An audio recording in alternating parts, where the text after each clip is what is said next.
fine. We don't need 100. We just need 50. Where is the pain point in terms of what you would be willing to pay for this? We're not even sure it's good. We can try Zoom at the triage just to see if it's worth it. Mm-hmm. Yeah. And at least do that. That's what we did for the past. Try at least once to see if it works well, if you can record pros and cons. So, yeah, I think that's good because at some point, even if it's very cheap, if it works crappy, then it's not worth even the $10. Mm-hmm. Yeah. Uber works for me. Link also works for me. What we were using also last time was L something. What did we use before? We tried Join Me at some point. Join Me was fine-ish. Google Hangout. Google Hangout, it's not possible because it's limited to 10 speakers. So, and we have to define who is talking before the meeting. So no way. Okay, good. Okay, we'll try on Thursday the Zoom thing. Yeah, we'll provide the email of Uber, the link on Uber conference at the beginning of the meeting. Demos. Anyone has demos? I have installed them. Who talked? Me, Cristiano. Yeah, if you say me, that doesn't help. It's 1 hour, 20 people on the. So what do you want to demo today? The Tomajou IMAP plan. I didn't understand. Your sound is internet. It's about internet mail access protocol and ORCHA. IMAP, that's what I understood. Internet mail access. Okay, let's see. Demos? SIP, no demos? No, sorry, no demos. Okay. How about the dashboard thing? How's it going on? Yeah, actually that's done, right? As you just merged it in. Oh, done? Okay. Yeah, We'll test I can't recall any. Yeah, I'll just merge it in and we'll test. I don't think there were any other things to do. Okay. But I'll look at my list. So status first. Status. Boom. 6 days ago. Let's see. So ignoring VS 2015 files. Okay. So some bug fixes. I pushed lots of things. Ignories, so that updating will set. Okay, so because I'm using now Visual Studio 2015, there was some issues. So I'm ignoring the VS folder from Visual Studio. Don't call it. I updated this on all the projects, the location for the rule sets. Otherwise, it will not compile because it was not finding the location. Sebastian, one thing about the VS folder, I noticed that you can set a property in your in the web project file that makes Visual Studio revert back to the old behavior of not using that folder, and I think we should do that for Orchard. Okay, why? Why is this folder an issue?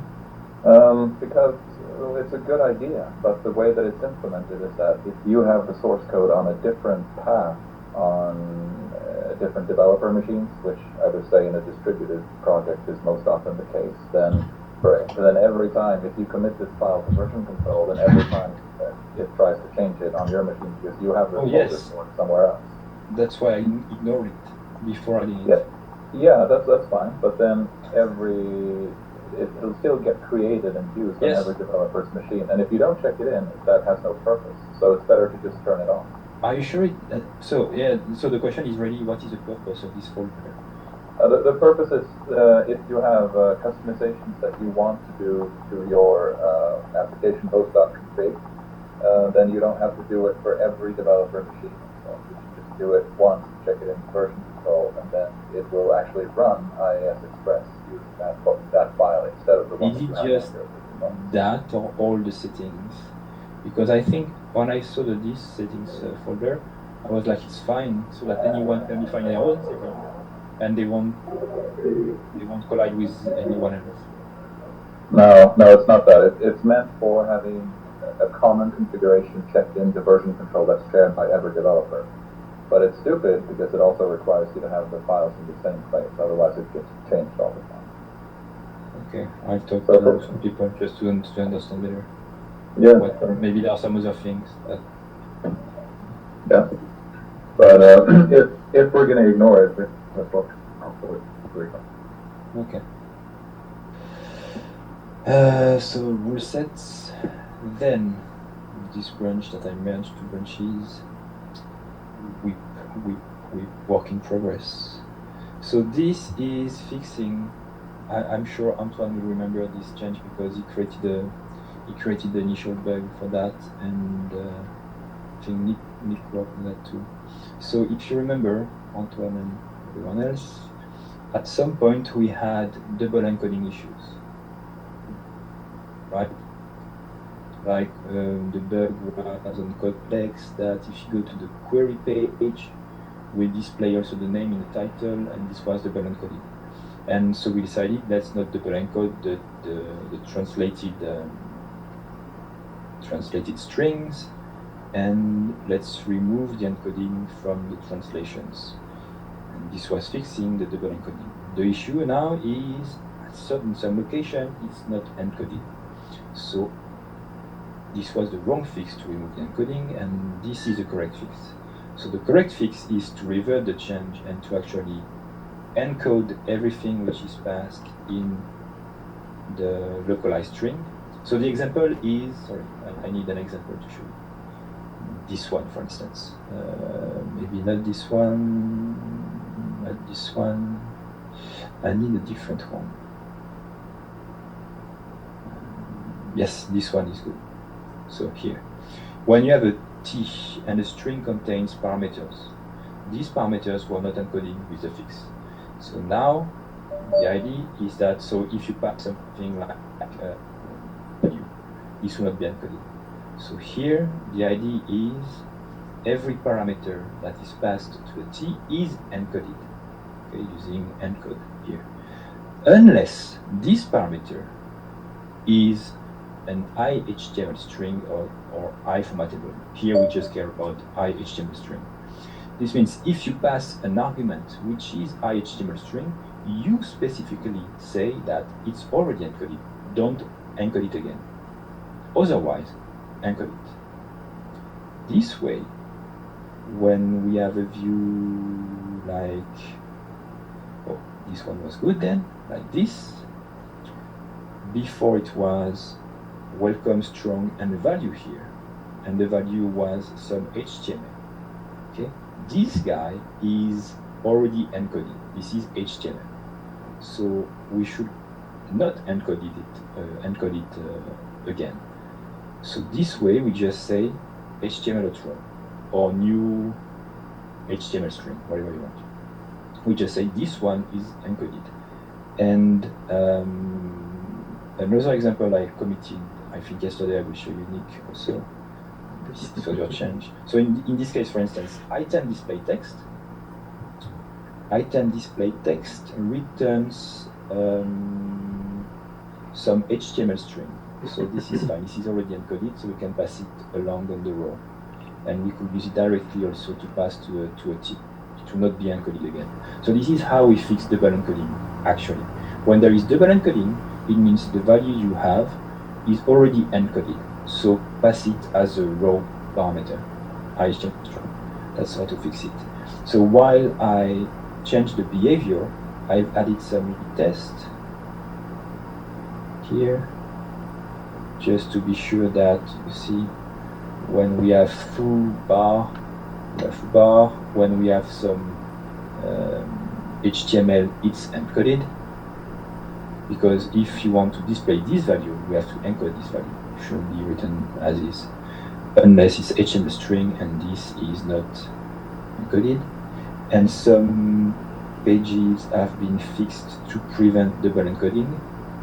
For instance, the title. It's interesting because in the title we are doing the toString. toString will return the HTML of this thing. And then this, with the new code, as a string containing HTML, it will be double encoded. No, we just need to display the title, not the toString. So that's easier. And whenever there was a dot text, which was because it was just accepting strings, now we can pass a HTML string. So if you translate something, it's already encoded, it returns the HTML string, and you can pass it along to another translation. It won't be double encoded. That's beautiful. I think that was the intent in the first place, and we missed it when we fixed the issue. So I just cleaned the code everywhere I could see potential double encoded or useless double encoded. Zoltan made some comments on this commit. I will fix it later. They're just refactoring and better ways of coding. I think he commented on this one, for instance. This one, I think it's a really stupid translation. Translate 0, which means, well, just inject the value because this thing was not translated. It was just a string, so you could not translate it. And why shouldn't the T be around publish and draft? And yes, that's why I changed. This one has nothing to do with the change, but it was stupid. So now T contains the check, and it will translate published or draft. And Zoltan's comment was, it will work now, but it won't be detected by the translation strings regular expression. Because that's right. So yeah, we can do an if that, then translate published, otherwise translate draft. Yeah. This is better. So this is something to do, but it's not urgent. I don't like this one. You don't like this one? A href not inside of the strong tag. So you don't localize it. The value is a link, and the link will be passed to you whatever local But you are. you're localizing it already, so welcome I'm not strong localizing tag. it. We are localizing nothing here. Oh, so the anchor tags are not localizable. Okay, I see. The link is a parameter of which will be injected wherever you want. You have the link. Tell us how to display it. It's just a link to that. Okay. That's good. What I will show you right now, though, is this one, because this is your change.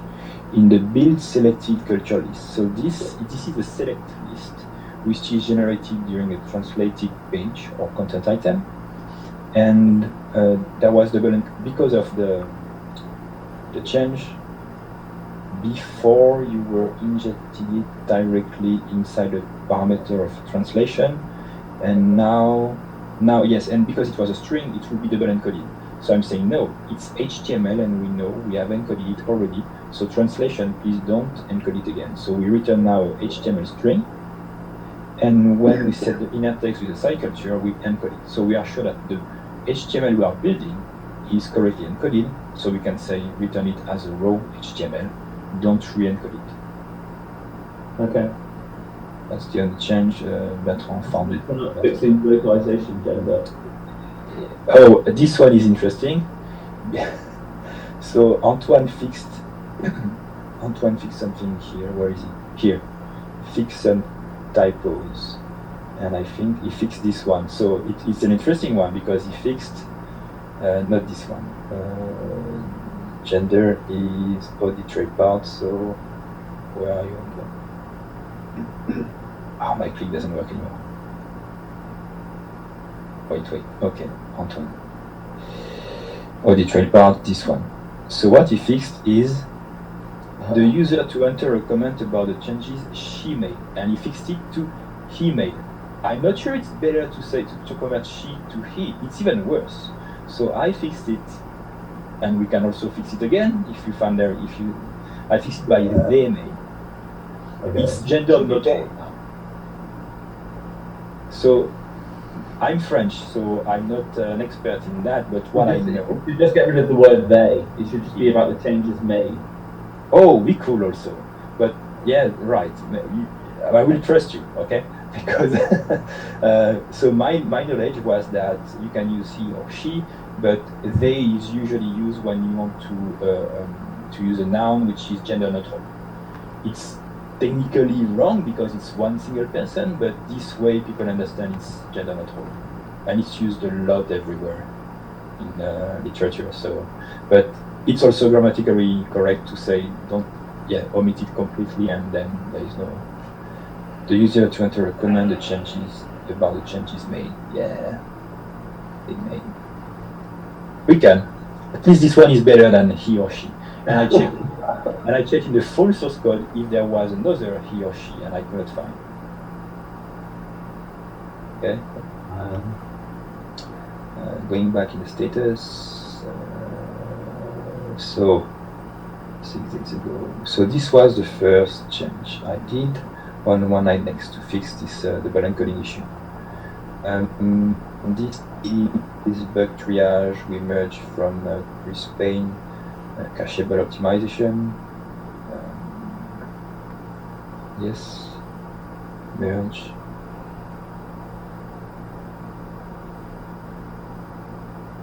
Cookie domain from Jasmine. I hate you guys when you use a username which is not your name, because I have to do my own map in my head to know who this is. SFMS Skywalker. Merge in actually. What? There's a bunch of changes to this file that I need to merge in. Thinking about that. So this one is about. Oh, I reverted it. This one I reverted it later. I will explain. So my idea was that if you look at the. Oh no. Yes, I reverted part of it. So what I introduced in this one is implementing the 5315. If you remember, 2 weeks ago we said that the cookie, when it's created, if we have the SSL module, it should be written as SSL only. So I implemented this thing by an ISSL settings provider, which is in a framework. Get requires SSL, true or false. The default implementation in the framework says take it from the web config, which is what it was doing before. And the implementation in the SSL module is if the settings makes the SSL enabled, then say the cookie should also be encrypted. SSL. So updated. So this is nothing to do with that. And the forms authentication service. The only thing that we care here is that use the provider to get this value. Okay, and the other change I had made and that I reverted, I will explain to you, is that I saw that in the cookie we were storing the user ID and the tenant. We store the tenant so that when you are authenticated for a tenant, you can't leak your cookie to another tenant. And we use the user ID to load the user whenever there is an HTTP request sent. And I was wondering why we were using the user ID, because if we use the user ID, in the end, we do a content manager that gets user ID. So that the framework assumes that the user is stored in a database using a user ID. And I thought it was bad. I still think it's bad. So I refactored the user ID to use the username instead here. The username, and I encoded it to base 64, so there is no conflict with the semicolon here. Okay, in case your username will contain a semicolon and will break the formatting here. So that's just it. And this way we can use the membership service, which is a framework service and is implemented in a user module. And the user module only knows that it's stored in the database. So this contains this code. So that was better, but it broke the setup, because at setup we don't have a default membership provider yet. And somehow it's calling this code and it was failing. So I did some hacks, but it was not good. So later on I reverted this fix and postponed the change. So this commit, let's say, it's just about configuring the SSL cookies. I did keep the string extensions that I added here, which is to base61 from base64 on the string, and this prevents you from having to get the bytes and convert, or convert to bytes and then from. I kept it in the test. This might be easier to manipulate base64. This is the request. It's externalizing the layer evaluation, so it can be reused. This one is what? I think this one is the PostgreSQL. How do you pronounce it in English? Postgres. Postgres and Yeah, Postgres. Yeah. Postgres. Okay. So Postgres support has been added to dev. This is a fix from Rob to support logging during recipe execution.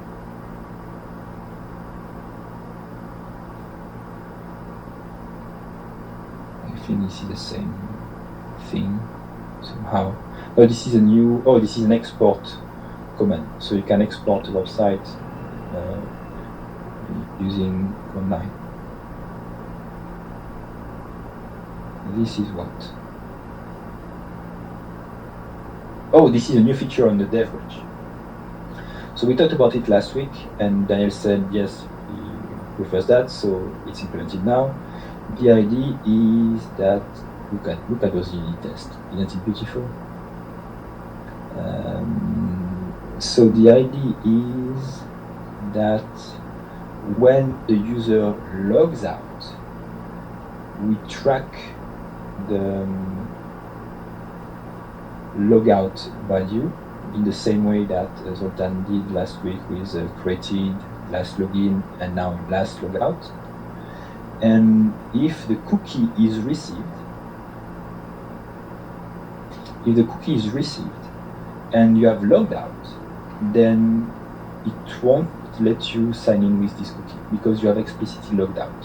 So it means someone has stolen your cookie, or you try to do something bad. So no, you sign out. So we invalidate, or you sign out from a browser, and another browser is going to the website. So it's invalidating the cookie actually.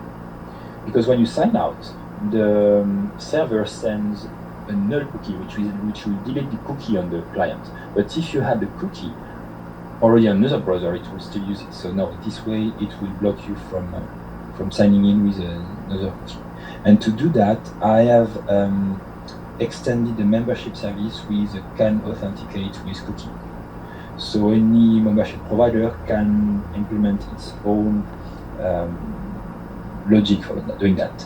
And it also fixes an issue, which is, if you look at the implementation, it's also checking that you are approved. So for instance, if a user has an account and has logged in and says, I want a cookie which says 30, well, keep the cookie.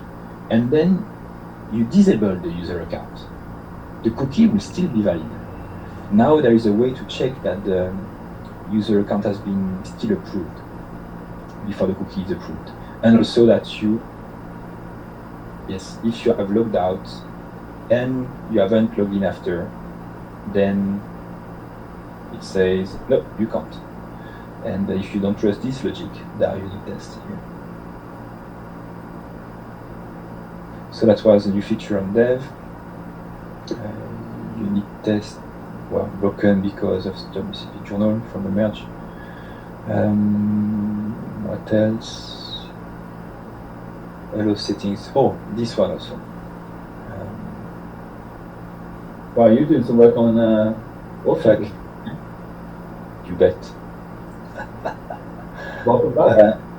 So this one is to re-implement something we lost from the previous module, which is a way to define the list of media type extensions that you accept on upload.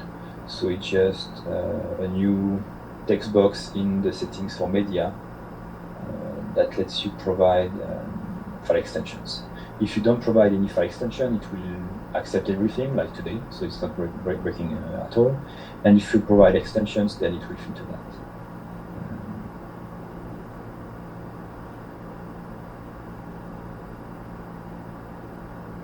Here. Upload, load, file type whitelist. This is the exact same property as in the media module we had. Fixing, so this is for the issue that I had with the membership during setup, and it was actually still not working. These are some other pages with translations, getting some HTML that I found after that. This one is to optimize the cache key generation, or not to generate a debug string if it's not necessary. We reviewed it during triage, updating libraries, and yeah, look at all the work I did. I did more work in 1 week than last year. So this one is to update some libraries, many libraries, not that many. M5.2.3, Razor web pages. So this is a bunch of them to all come together. I also updated. Where is that?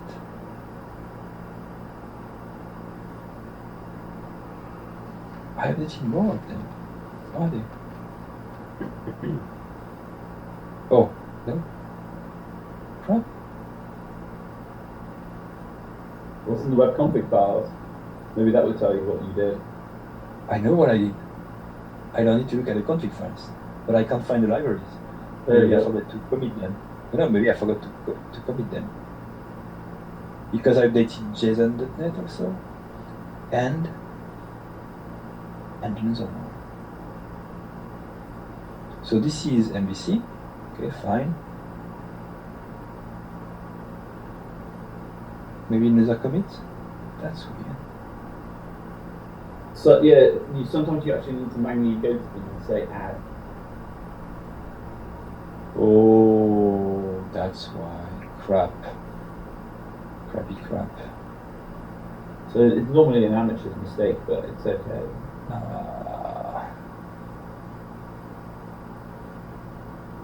You didn't touch Hibernate, did you?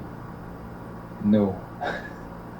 I just fixed some other redirections. Is there a new version of Hibernate out, actually? I'm not sure. But we were so far away from the latest of JSON.NET that I updated it. But actually didn't update it. Crap, I need to do that. What did I did JSON and I did another one.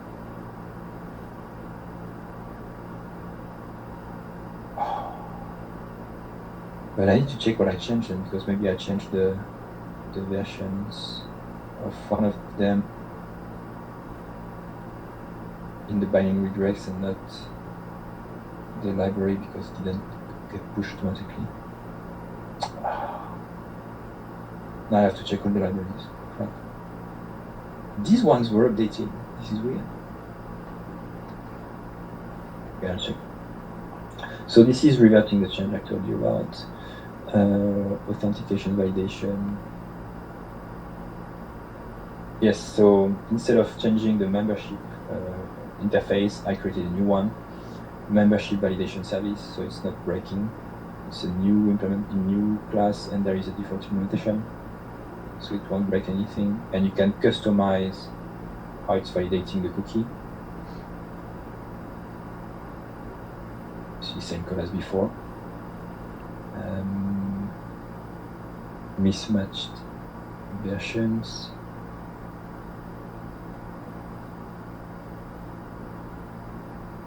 This is new elements from Bertrand, H1, H6. The changes from Daniel he showed us last month about the sticky toolbox on the right.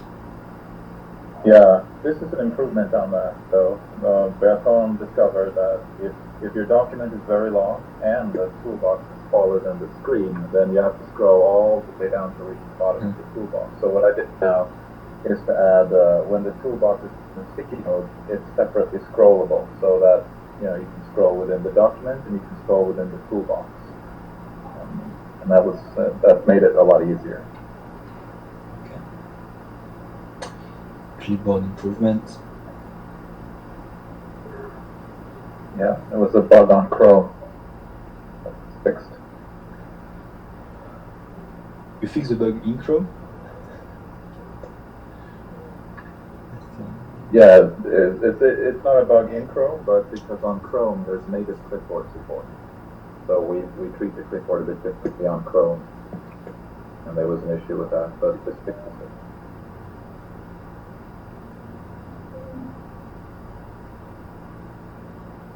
Yeah, typos from that one. This one was not correctly translated. My bad. Cut list encoding we talked about. Boom, boom, boom. This one and a branch 191. So I created a branch and I will delete it later. It's just integration branch. So if there are any changes we need to do on this release, we can.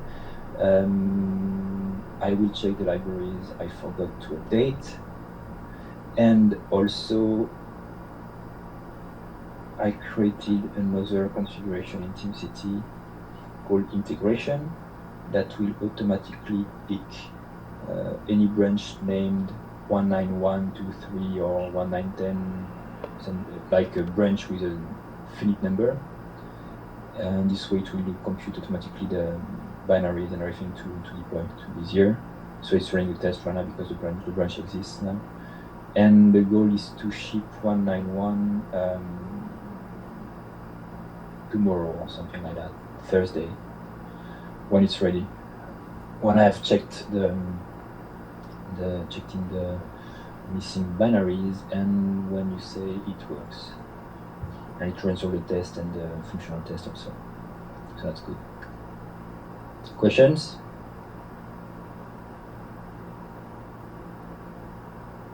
No questions. Good. So, demos, Siaman. Yes.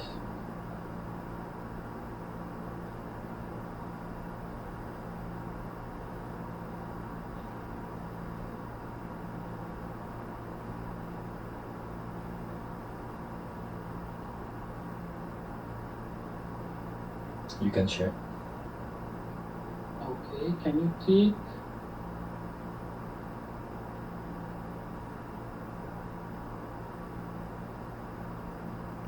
Okay. We can. I can. Then I just can. Simple about mapping class or what? It is based about. The sound is very bad. I can't understand anything you say. Yeah. And it is IT license. And the module is a wrapper for this library. If we install the module, we will see a similar link here. And by clicking, we can configure the IMAP email client, the name for our inbox. The client should the email from the username and password and the minutes. And the minutes is used to download the email from the past. If it's 0, it means download the emails from now on, or if it's, for example, larger, for example, 100, it means download the latest email from 100 minutes ago. and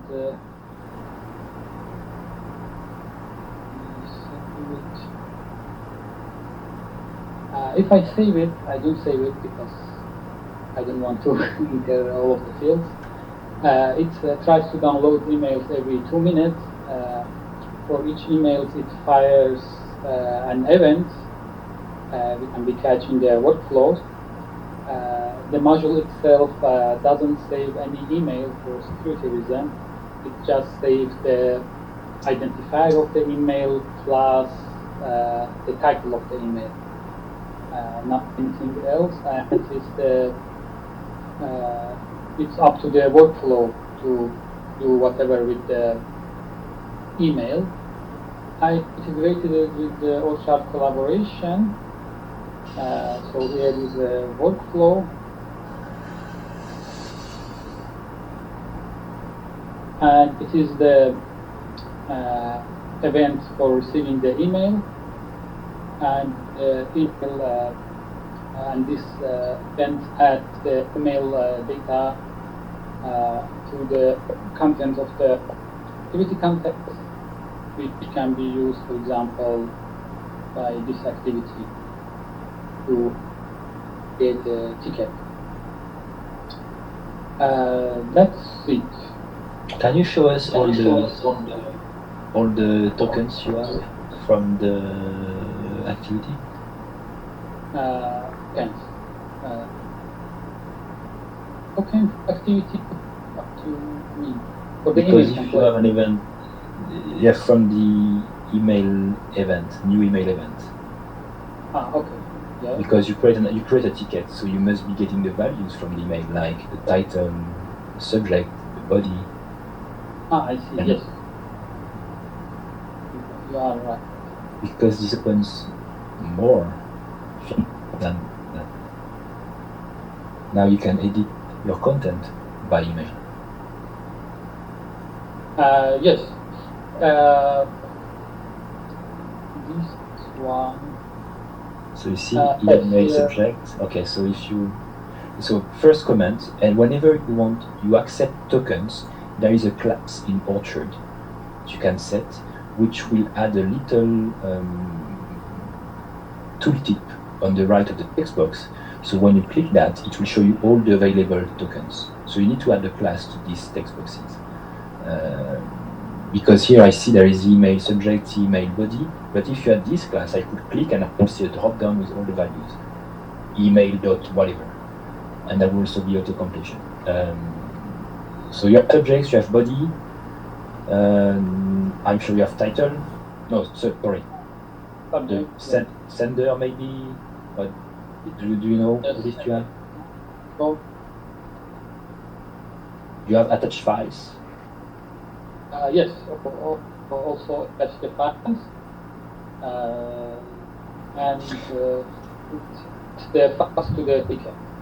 Okay, so that's for tickets. So now let's say you don't want to use tickets for that, but you want to create articles.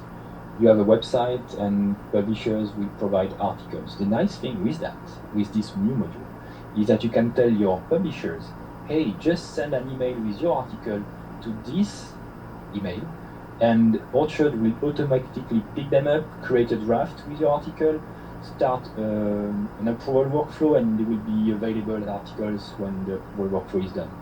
So the editors can now use Office to even the nice formatting of Office to create their articles, to publish it. They don't even need access to the site. There might be some security checks to do, like ensure that the email is sent from specific domains or specific persons, but that's good. I like the fact. I don't know if people have ever wondered how to create content from emails, but that allows that, and I think it's good. That's great. Do you see what I mean? Not just to create tickets, but content. Page, blog post, articles, whatever you want. Yeah, exactly. It's possible. You can even go crazier. You can start workflows based on emails. So let's say you want to approve something, you just reply to it. Let's say you get an email saying a blog post draft is available. By answering to this email saying approved, you could approve this blog post with this value. Do you guys see what I mean? Yes, I think I do. One of the issues that I would have around that would be security, would be my primary concern. Yeah, that's what I said. So the workflow will have to check if the email was sent by on a specific domain or specific user emails. But even with that, headers can be forged. I would prefer a little bit more. I'd have to think about that. Yeah, but it depends how you want your website secured, how important it is. No, because who will know that by sending to a specific email address that maybe nobody knows about? It can be an internal email address. It can be foo-website-mycompany@mycompany.com. So nobody will send emails to that, and even more with the expected format. Or maybe you could say that the subject needs to have a specific value, and it's like a password, but not it's a clear text password, but yeah. we can also You could do something with maybe a one-time token or something like that. That might be possible. Nice thing with workflow is that you can do everything. Your workflow could support that. And if today you can create tickets by email, the same issue. Anyone can create tickets by email. So, well, yes. you're not. We can another activity to example is the email from a user of the website, for example. Correct. Yes, that's it. As he said, you can always forge the sender and everything. So unless, well,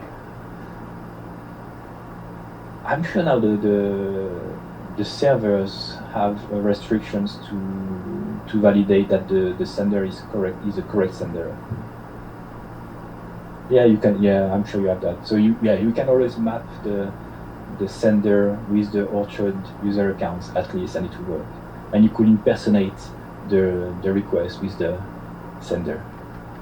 It's up to you to trust your email server. That's not our concern. But I like it. I think it opens lots of possibilities. Do you have it also open source? Yes, it is open source because the original one was open source. So yes, it's open source. Yeah, paste the link in the chat. I'm sure people will.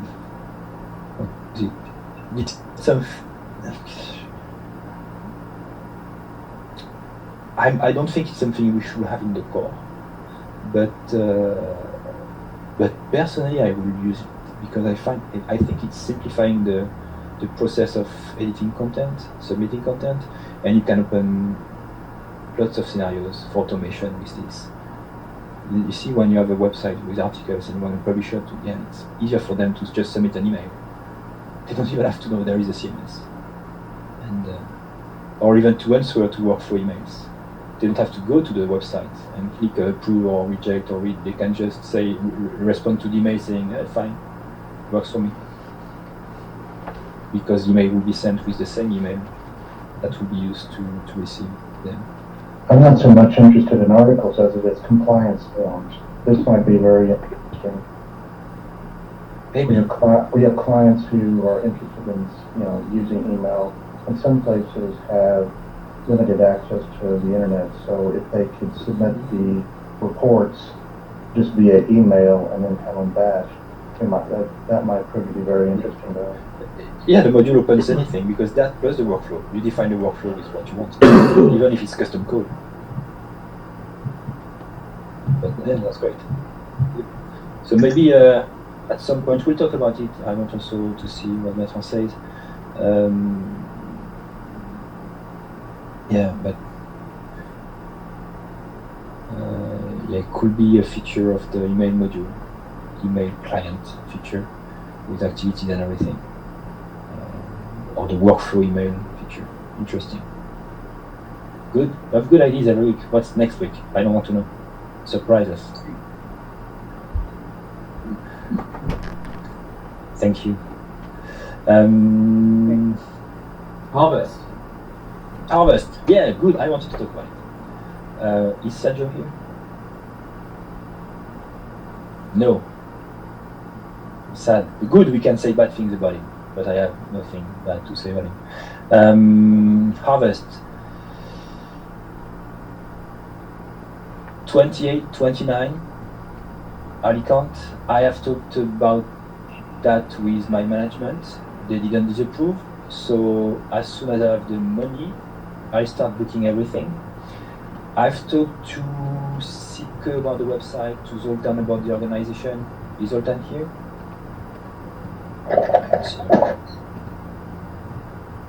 Okay, so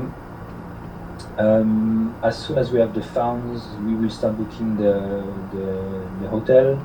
And the first thing to have for the harvest to be earned is actually the website. So Sike agreed to give us the old website so we can rebrand it for the new harvest, because it's the starting point of for people to register.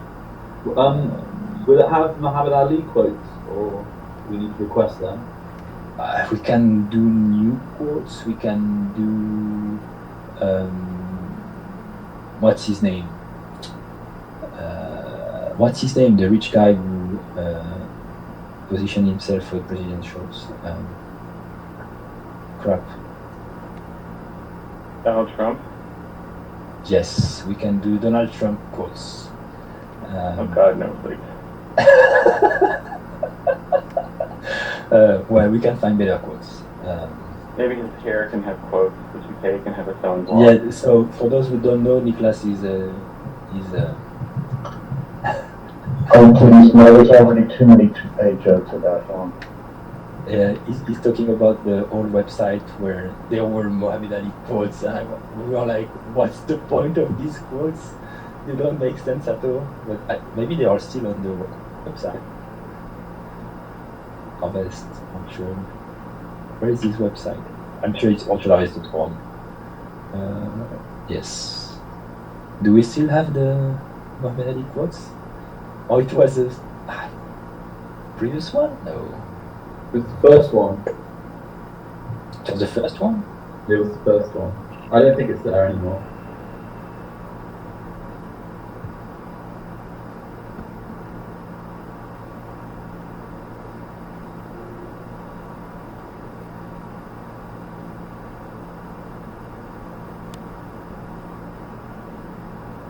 The first one would have been that.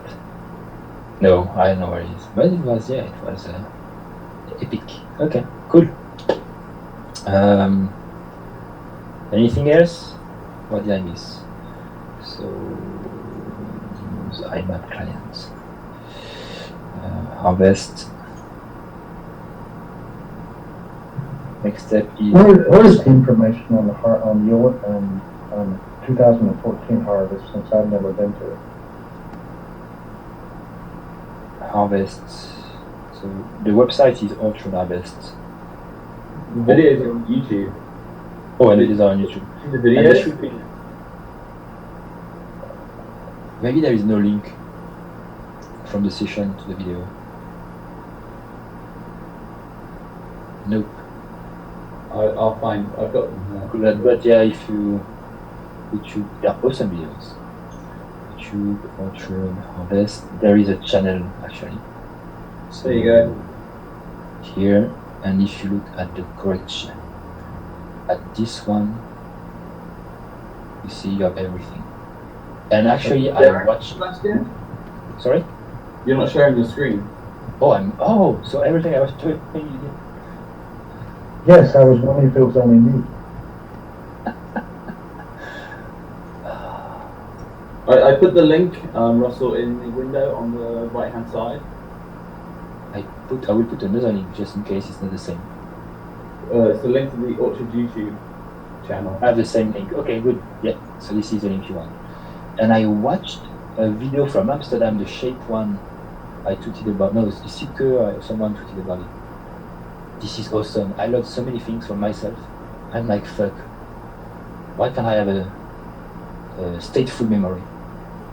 And Oh yeah, you spoke about VNext. I should probably have a reader of those. yeah, brochured. This one is the Oh, best. yeah, I put some updates to brochure for This one to is get it updated with VNext. Look at it. It's handsome. Yeah, but you were just guessing then, so it's fine. People comments. Okay, Gustav, what's commenting? Never saw this guy.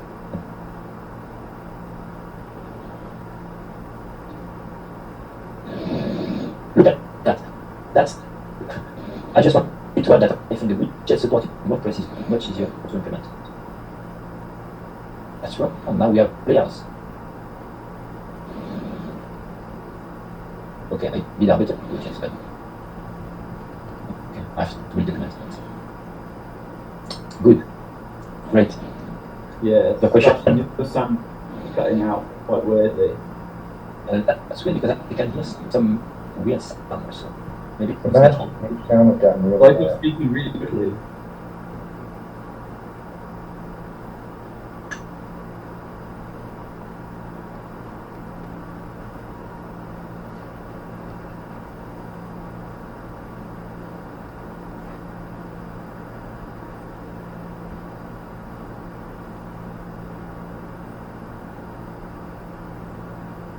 Going. The sound should be better now. Yeah, that's better. Yeah. So Bertrand joined us. Hi Bertrand.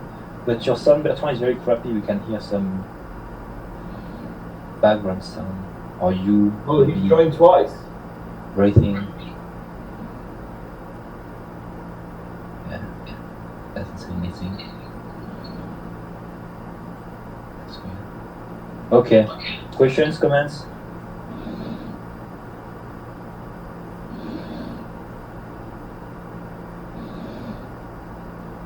No questions?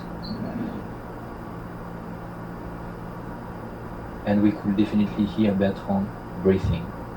So that was Can I ask you something after, if that's okay?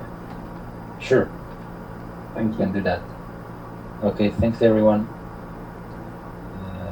See you on Thursday using Zoom. We connect on Uber and we share the connections from Uber conference. Okay? Thank you guys. See you next time.